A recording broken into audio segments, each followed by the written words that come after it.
ঢাকা বিশ্ববিদ্যালয় কেন্দ্রীয় ছাত্র সংসদ ডাকসুর ভিপি নির্বাচিত হয়েছেন সাধারণ ছাত্র অধিকার সংরক্ষণ পরিষদের নুরুল হক নুরু এবং জিএস নির্বাচিত হলেন ছাত্রলীগের গোলাম রাব্বানী।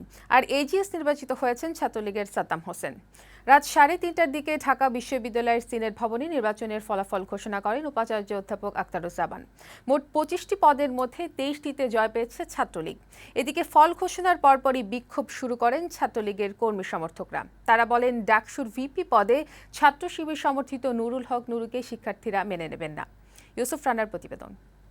বড় আকারের কোনো অপ্রীতিকর ঘটনা ছাড়া ডাকসু নির্বাচনের ফলাফল ঘোষণা করতে সোমবার রাত 3টার দিকে সিনেট ভবন অডিটোরিয়ামে উপস্থিত হন বিশ্ববিদ্যালয়ের উপাচার্য সহ নির্বাচন সংশ্লিষ্টরা। এ সময় ভিপি সহ ডাকসুর 25টি পদে নির্বাচিতদের নাম ঘোষণা করেন উপাচার্য। তিনি জানান, ভিপি পদে সাধারণ ছাত্র অধিকার সংরক্ষণ পরিষদের নুরুল হক নুরু 11,062 ভোট পেয়ে নির্বাচিত হয়েছেন। জিএস পদে ছাত্রলীগের গোলাম রাব্বানী এবং এজিএস পদে ছাত্রলীগের সাদ্দাম হোসেন বিজয়ী হয়েছেন বলেও ঘোষণা করেন উপাচার্য।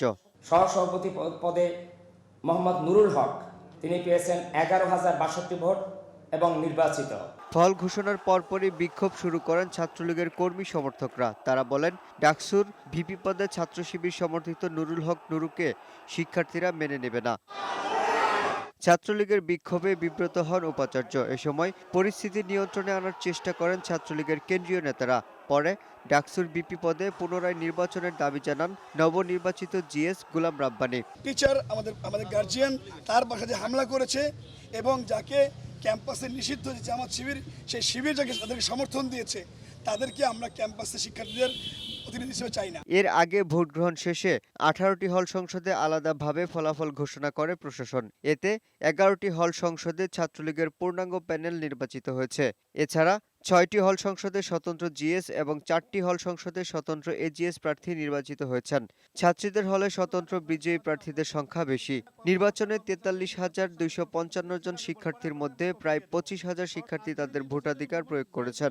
চেষ্টা করেছি একটা সুন্দর নির্বাচন উপহার দেওয়ার জন্য। প্রতিশ্রুতি অনুযায়ী ছাত্রদের কল্যাণে কাজ করবেন বলে জানান বিজয়ী প্রার্থীরা। আমরা যে প্রতিশ্রুতিগুলো দিয়েছিলাম আমরা তা অক্ষরে অক্ষরে পালন করার জন্য চেষ্টা করব।